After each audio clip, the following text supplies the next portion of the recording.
Welcome to the Christian Car Guy Radio Show. For over 20 years, making Jesus King of the road. I say this calls for action, and now. Took my foot off the gas, and man alive, I shoved it on down into overdrive. Overdrive.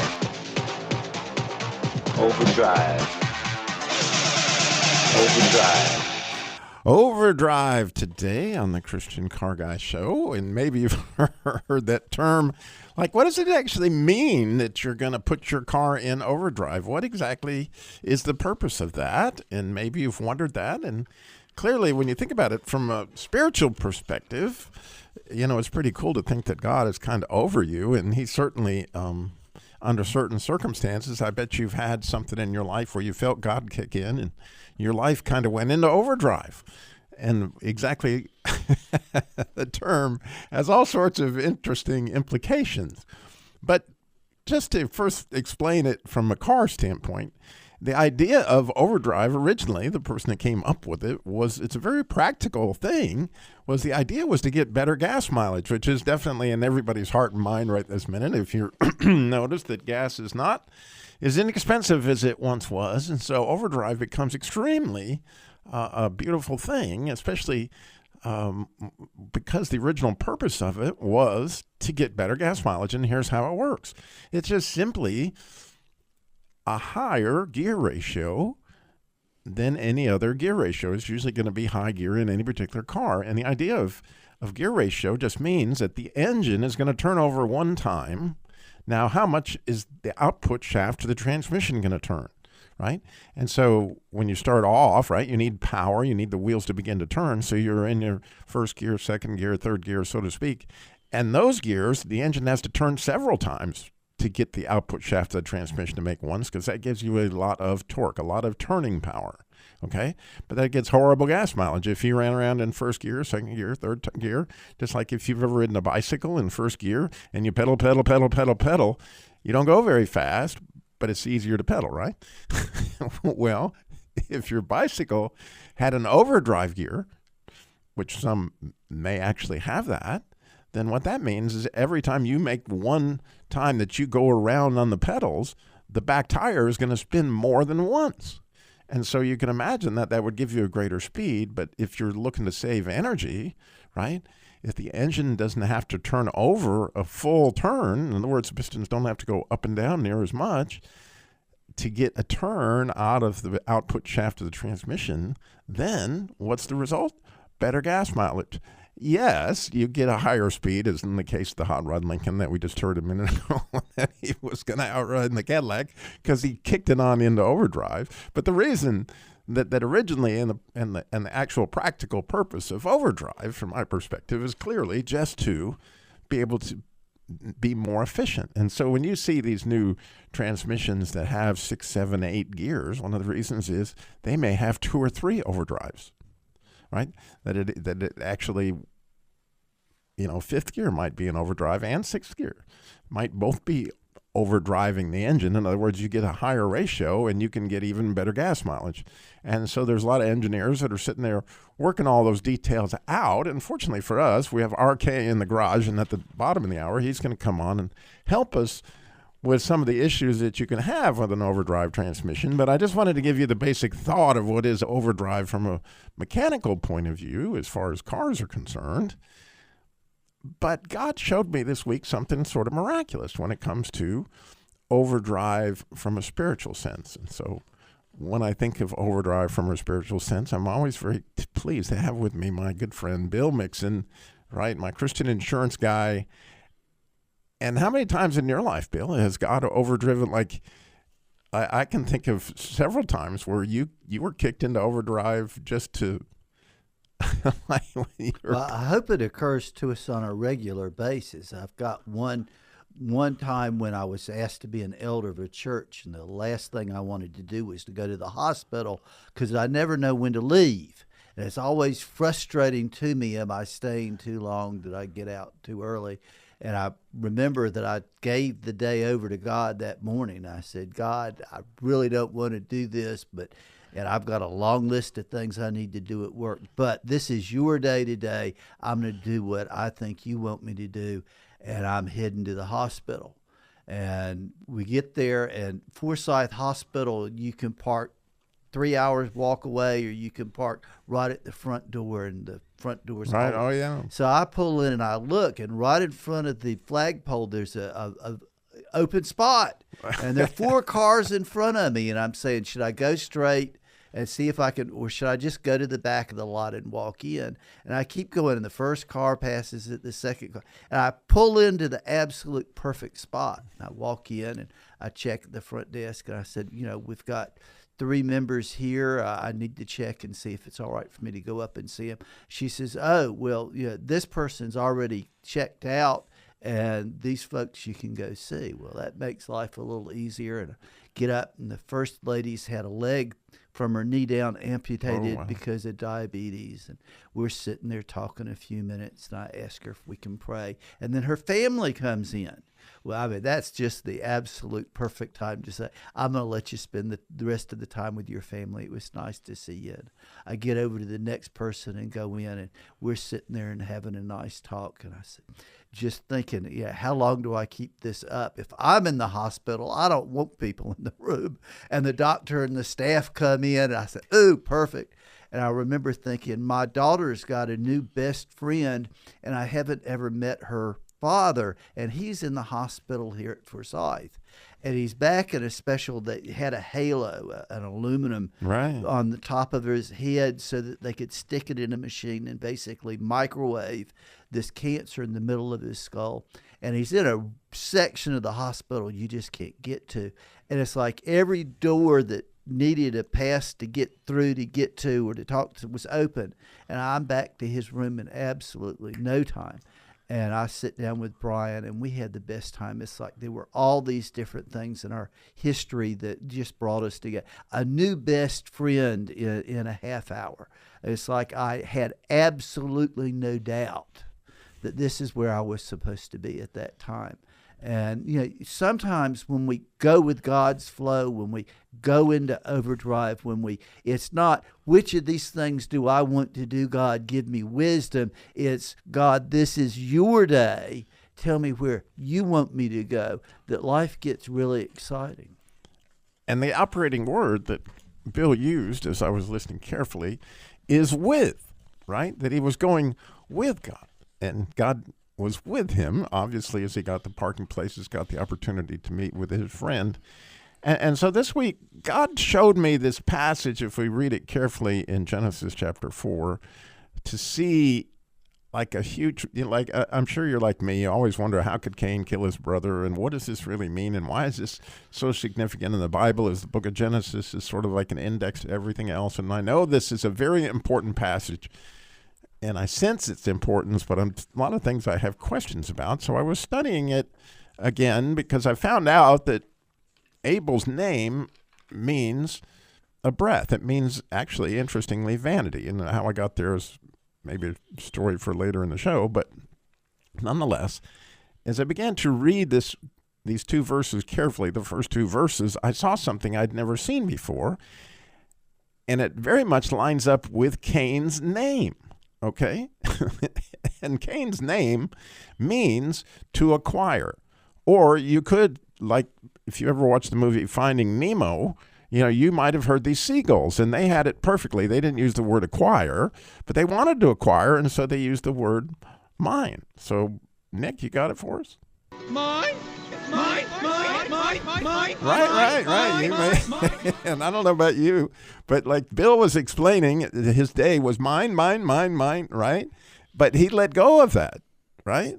And so you think about Cain, and his whole struggle was he thought that offering was his, it's mine, where Abel gave his offering as a gift. And there's reasons you can see that, because he picked the best and Abel didn't. And God knew it.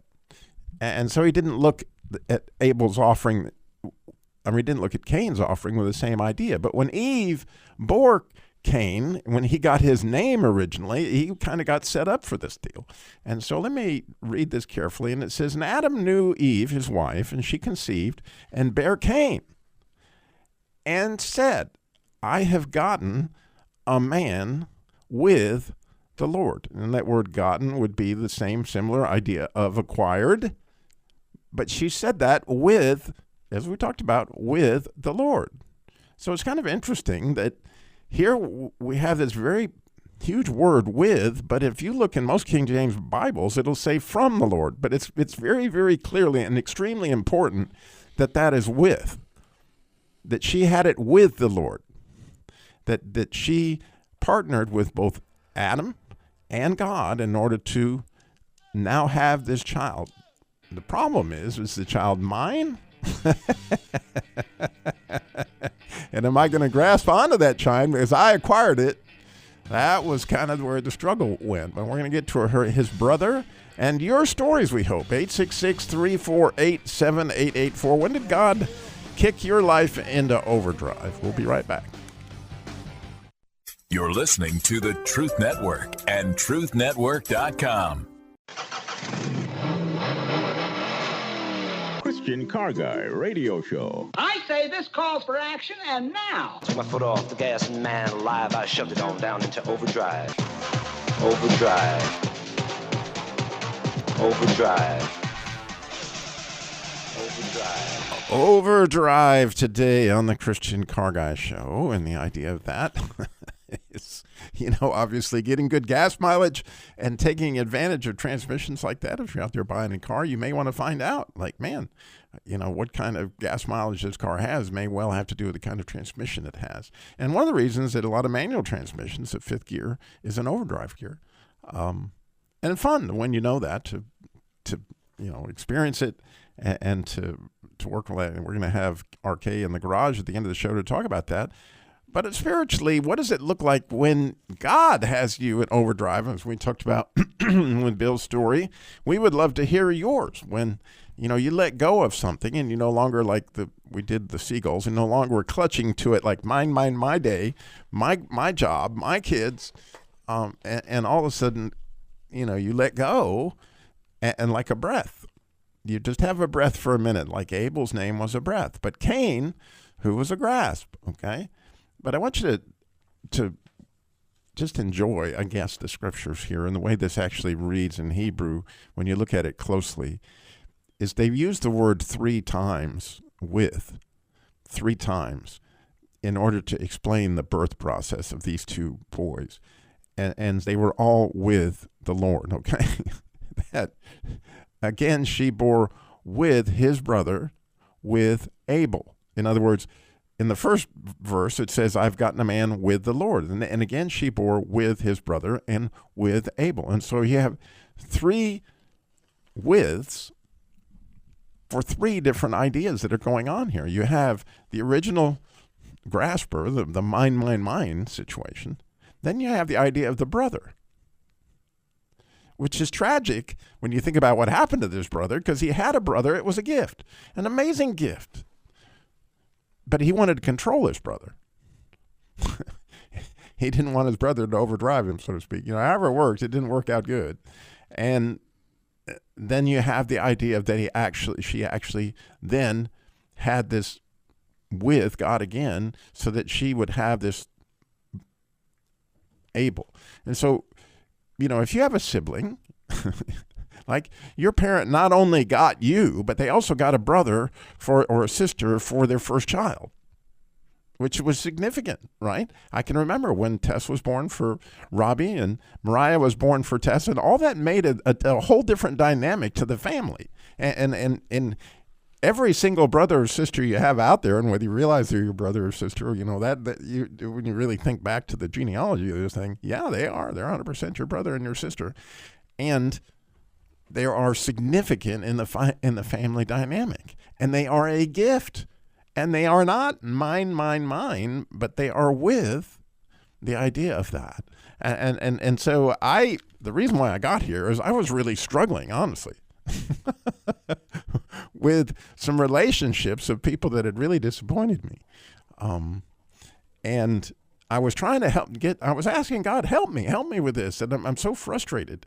And when I was asking, fascinatingly, I could sense that to some extent it was my vanity that was the problem, which is why I went to Ecclesiastes. And when I saw the word vanity, I studied that word and saw that it was also Abel. And that was how I got here to begin with. I was realizing that it's my vanity that is the problem. And my vanity being that each breath, so to speak, you can either take that as a gift, which it is, or anybody else you have in your life as a gift, or any other thing you have in your life as a gift, or even your occupation as a gift, or you can take it as mine, mine, mine, mine, mine. And when you do, you leave God out of the equation, you take him off the throne, and apart from me, you can do what, Bill? Nothing productive. Right. And so when you think of all that, I mean, I know I tend to ramble some. Can you add some practicality to that? Well, you get a lot more joy out of life when you feel like you're doing what you're supposed to be doing. If you're walking through life and you think God's next to you and you chose to be there, then in my worldview, you're a lot safer than if you're out running around and tripping over things and falling into holes. And I've got to remind myself, when I do that, it's my fault. If I can claim the mistakes I make in my life, I was wrong, then I've got something to repent of, and I've got a way to change that in the future. It's when I'm blaming God or blaming others or thinking it's totally out of my control where I'm lost. So you've got to keep an eye on what God wants you to do. And you got a lot of room to fit in what you want to do too, but it's got to be secondary to what God wants you to do. Right, and it's fascinating. Sometimes you'll find by letting go and asking God, okay, we're partners in this. Where are we going? And like you say, let him take the lead, so to speak. Then all of a sudden he might take you someplace that you didn't think you wanted to go, and it turns out it was the best place you could imagine, i.e. your trip to the hospital, right? We ended up buying a house in a neighborhood that had one of the worst schools associated with it and did not give that any thought. And our daughter came along, and I was so upset I was ready to move. And then I kept remembering my mother had been in the PTA for as long as my sister and I were in the elementary school, and I just heard God saying, you're not supposed to move. This is something you need to go. And the head of the school, the number 2 in our school district, Dr. Short, decided to leave administration and take over that elementary school. And I went over and volunteered a year before Hannah started kindergarten. And it was amazing. It's the last thing I wanted to do was to get in there. But I remember God saying, you love Cub Scouts. Why don't you set up a Cub Scout? The school had turned around in no time. She'd gone out and gotten all these really big corporations to not only allow their employees to come volunteer during the day, but to volunteer on the clock. So in a short order, we had over 100 people coming in and tutoring and teaching reading. And it was amazing how much difference that made in 1 year. Right, as God kicked it into overdrive. Again, you didn't think that was something you wanted to do, but it's amazing to me how many times in my own life I know when I just, again, let go of my time, let go of my talents, they quit being mine, and all of a sudden, wow, it's a gift. Look, God, he's given it to us. So how about you? 866-348-7884. We got Arcade coming up in the garage in just a moment. You're listening to the Truth Network and truthnetwork.com. Christian Car Guy Radio Show. I say this calls for action, and now. Took my foot off the gas and man alive, I shoved it on down into overdrive. Overdrive. Overdrive. Overdrive.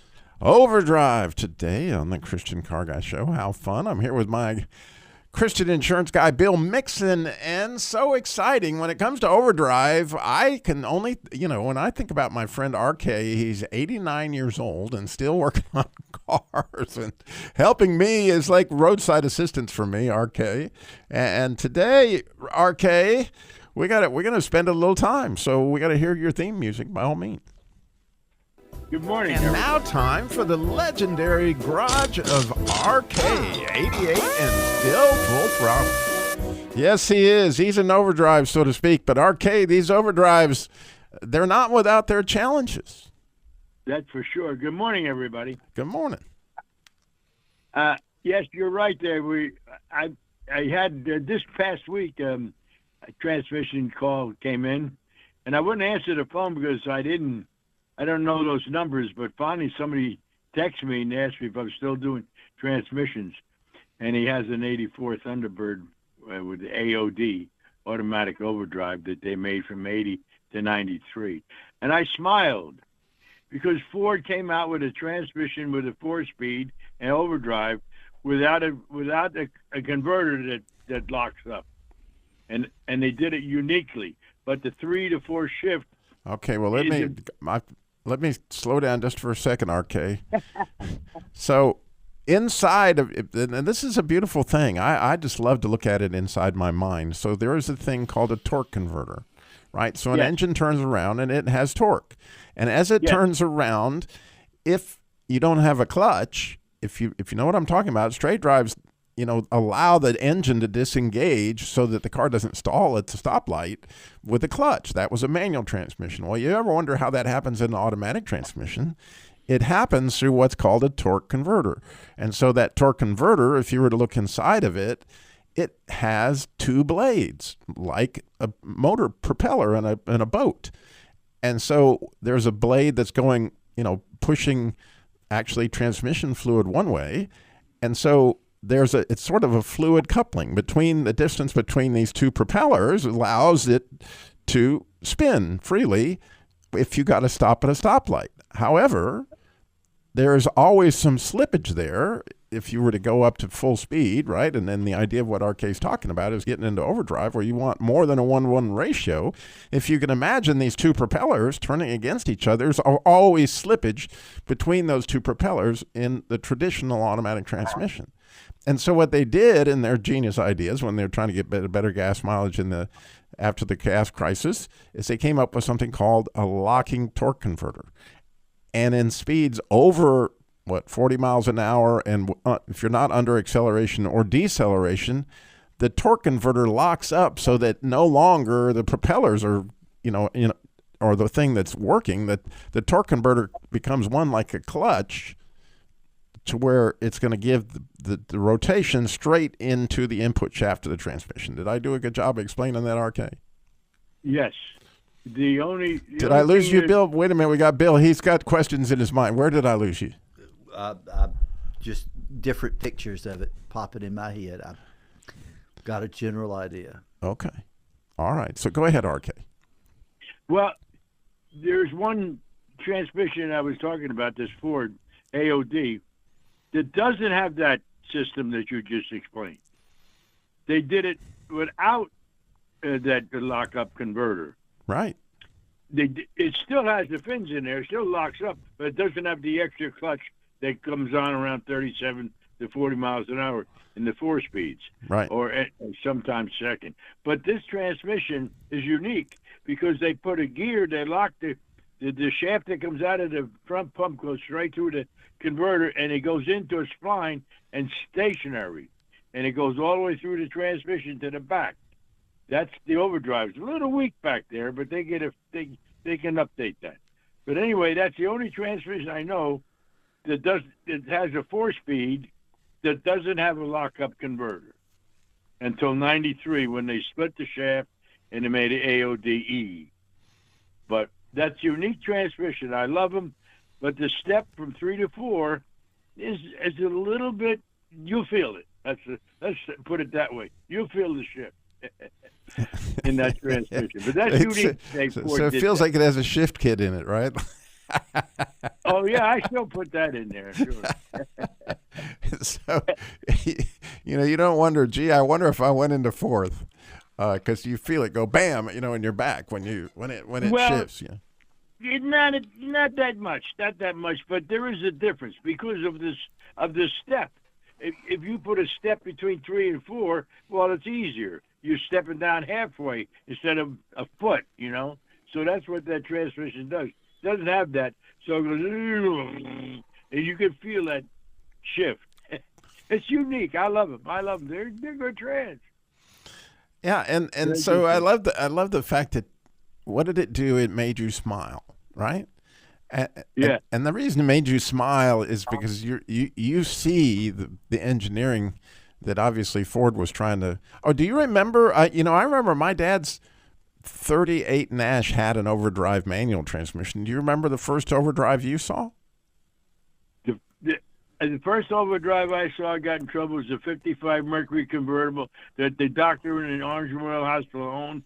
And since that overdrive, it was in overdrive, I delivered it back to the hospital without using the clutch. And all of a sudden, she's screaming at me, 18-year-old kid, 17-year-old kid driving her car with not using the clutch but shifted. Well, the freewheels. Right. So you could go in the synchro. Well, when I got back to the shop, I was in big trouble.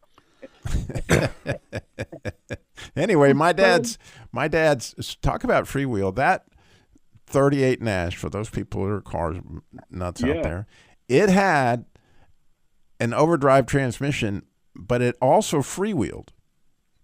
Yeah. And interestingly, the way you put it into overdrive was not through shifting it. When you stepped down on the clutch real hard after it was in high gear, it put it in that last gear. Yes, I remember that.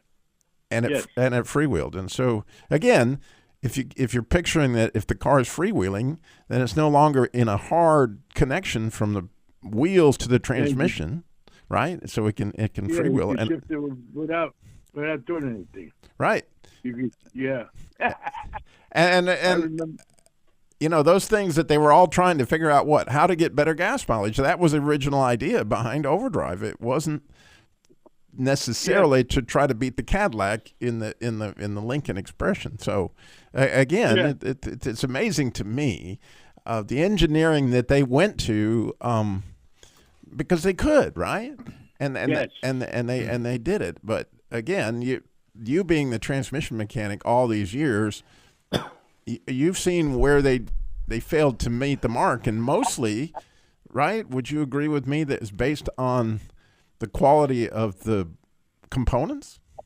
Yes, a lot of these transmissions, especially in the diesels and stuff, they be red line clutches, which is a heavy duty clutch. They don't have the holding power, and that's the problem. But the factory doesn't want to know that. They just send them out the door, 150,000.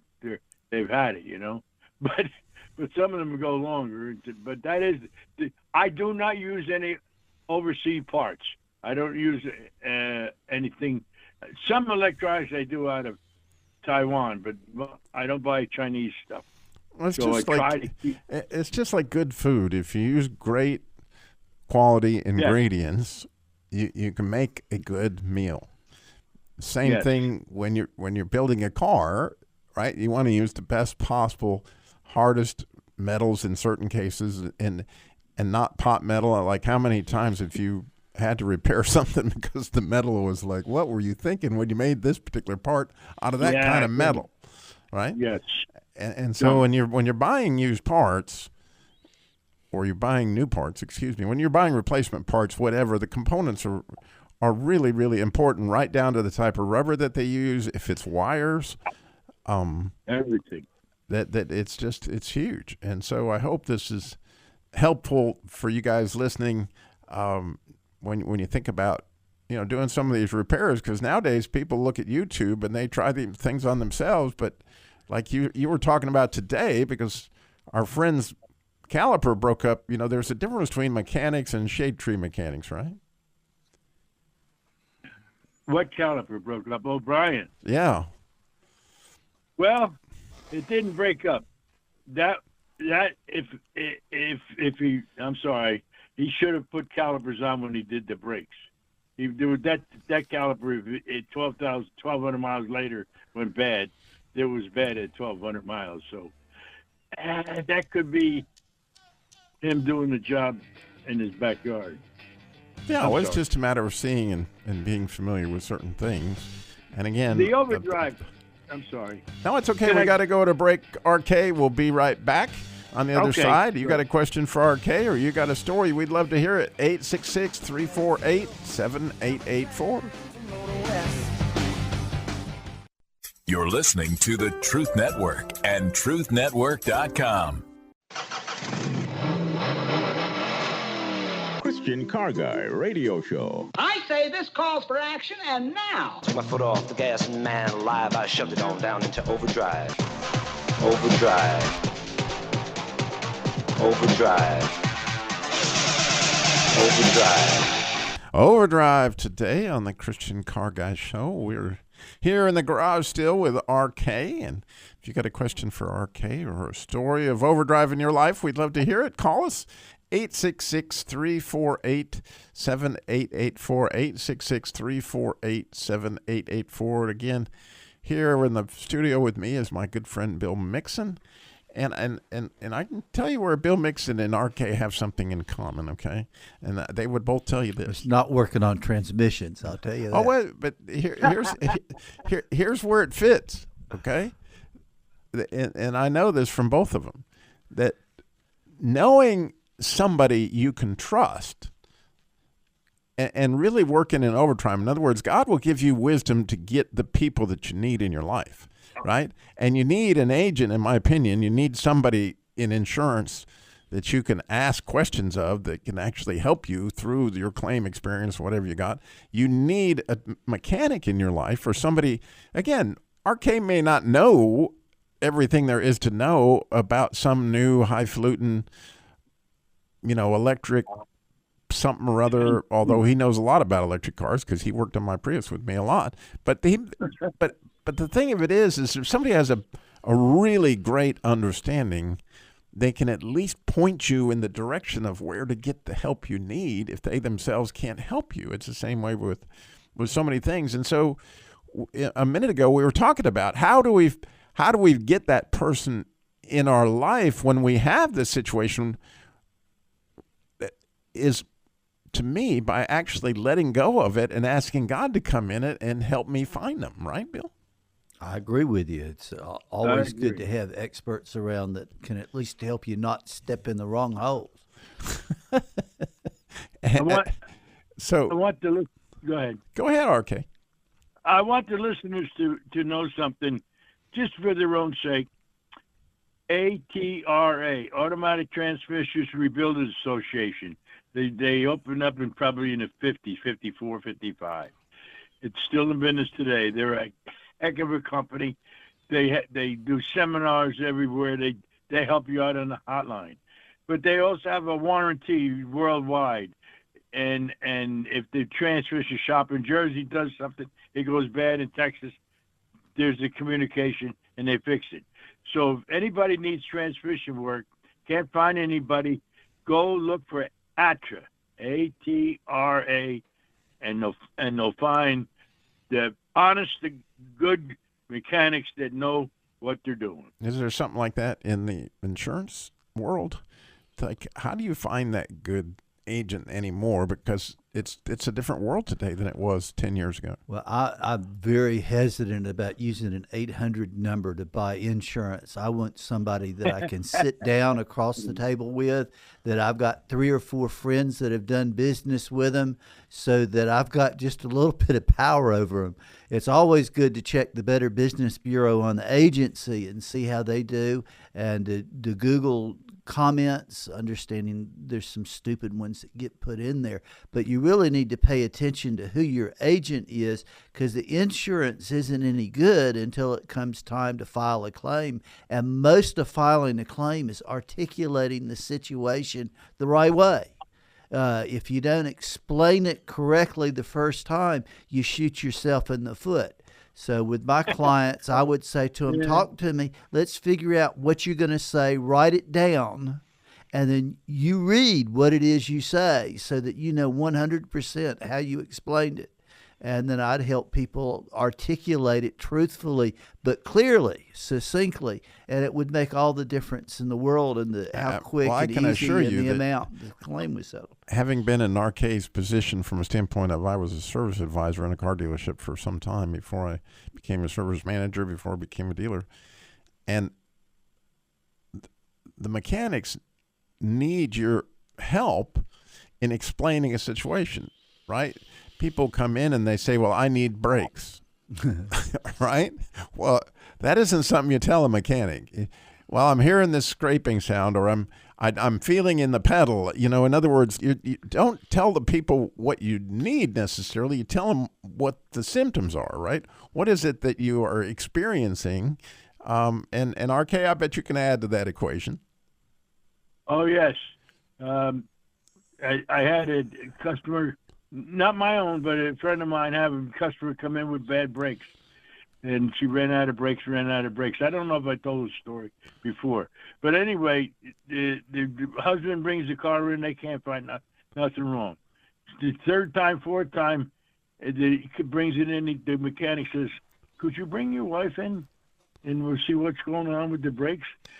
So lo and behold, she comes in. He says, okay, we'll go. So the red light's up about a half a mile up the street. And she keeps stepping on the brakes. From the time she gets to the light, the pedal is so hard, she can't stop. And what it was, the mechanic said, please bring your wife in so I can see what's going on. Well, normal people don't do that every brake pedal. Well, it was such a small engine, it didn't have the vacuum power to run the booster. So on the side of the fender, they put a booster. The booster got contaminated and wasn't working. So that's a funny story. But it's absolutely, there you go. Can you bring your wife? Can you show me what it's actually doing? Yeah. Can you get your mechanic to take a test drive with you so that he can actually see and experience what you're experiencing? Because so many times you say, well, I can't duplicate the problem. I hate to see a repair order come back. I can't duplicate the problem. Well, that means I didn't fix it. Okay. And it's so, not what's wrong with it. Yeah. It's not what's wrong with the car when it comes in. It's what's wrong with it when it goes out. And so I love that. Tell another little Oh, story yeah, back? yeah. And that's the beauty of those stories, is that they teach us, right, that what you're actually experiencing and what you're explaining are often two different things. And there was this old idea that, that when you're selling a car, they would say that presentation without demonstration is mere conversation. Okay. and there you go. So those are just words. But that if you take it in a sales perspective, if you tell somebody, boy, if you take the top down on this Jeep and fold the windshield down and you go off road, it's really a whole lot different experience. Now you can tell somebody that, or take them in a Jeep, take the top off of it, fold the windshield down, and then take them down into a river somewhere where a Jeep will go in the water, and then all of a sudden they have a completely different experience of what a Jeep is to that SUV that they're driving out there. It's a different world, and again, it's a matter of conversation without presentation. Presentation without demonstration. Right? You're going to demonstrate what it is that you are trying to explain. If you demonstrate it, it has way more power, whether that's explaining what's wrong with your car, explaining what's wrong with your insurance, or explaining to God, this is where I'm struggling right here. Yeah. Isn't that the truth? and the beauty of him taking me into the situation time and again, like, okay, right here, God, this is where I'm struggling, and often in His Word is where He will show you stuff. RK, again, it's always such a joy to have you on with me, Bill, my old friend, both you guys, just powerful stuff. And all you listening to. I enjoy it. Listeners, we appreciate you so much for spending time with us today. Again, go to ChristianCarGuy.com, find out about the Jesus Labor Love car repair labor for single moms, widows in crisis. We can use car donations, money donations, whatever you want to do there, ChristianCarGuy.com. And then remember, slow down. Jesus walked everywhere He went, got it all done in 33 years. Thank you for listening.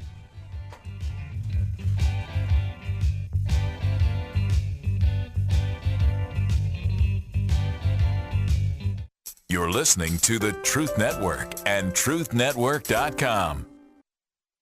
Being blind doesn't always look how others may think.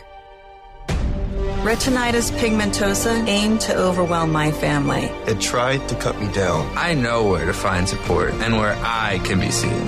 Innovative research, educational resources, supportive community. The Foundation Fighting Blindness is leading the charge on treatments and cures for blinding diseases. Donate today at fightingblindness.org. A public service message from the Foundation Fighting Blindness.